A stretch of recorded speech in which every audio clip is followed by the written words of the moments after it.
Today we're memorizing Romans 14:12. We're also going to look at what does it mean to give an account to God. Hi friends, I'm Miss Nancy Ruth. And I'm Mr. Roger. We want to see kids living for Jesus. This is part of Bible Drill Red Cycle. For more information, check out the description below.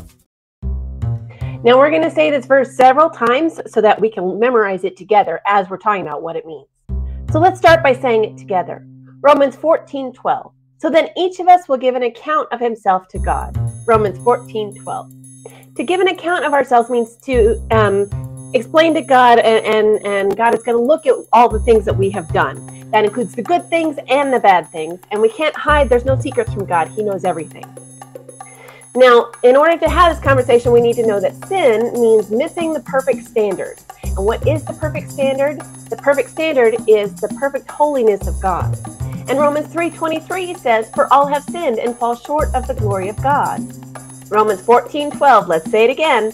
So then each of us will give an account of himself to God. Romans 14:12.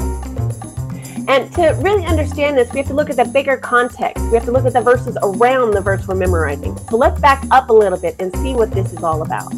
This is picking up in verse 10.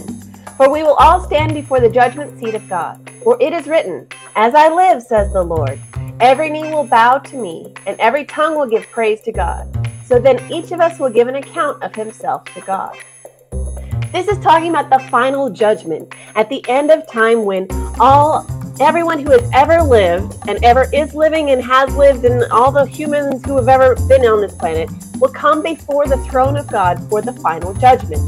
And in this final judgment, each of us will give an account of God. We will have to, it says that the books will be opened and all of our deeds, good and bad, will be read. And so let's say our verse again to remember what this is about. So then each of us will give an account of himself to God. Romans 14:12. Now some people say, well, but I have all these good things that I've done, and God will see all the good things that I've done, and that'll be enough, and that'll be okay. That'll make up for all the bad stuff that I've done, right? That's not how this works. Look at what else Scripture says. All of us have become like something unclean, and all our righteous acts, all those good things we've done that we think will make up for the bad, are like a polluted garment.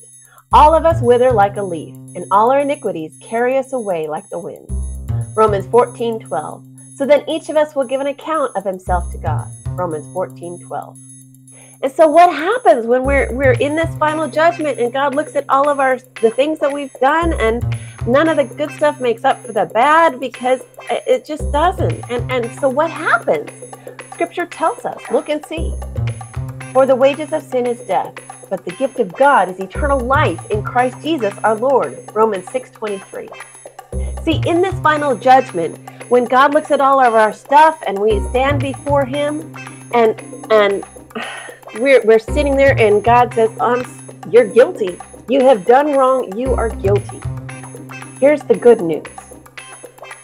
While we face that punishment, those whose names are written in the Lamb's Book of Life will be saved. What that means is there's a way that we don't have to face that punishment. Look and see. John 3:16 says, "For God loved the world in this way.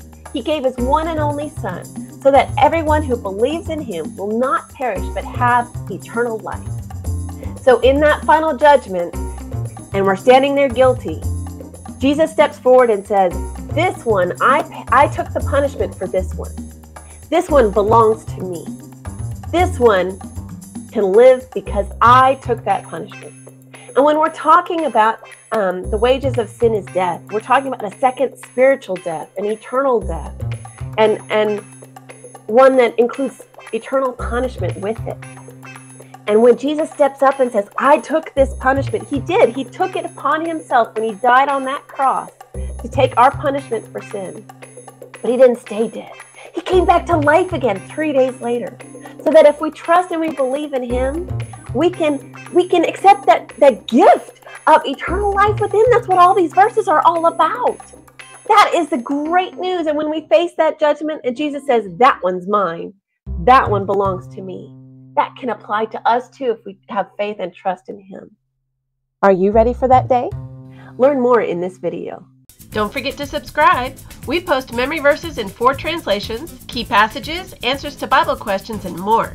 Check out our store and freebies at parentroadmin.com. We love you, friends. See you next time.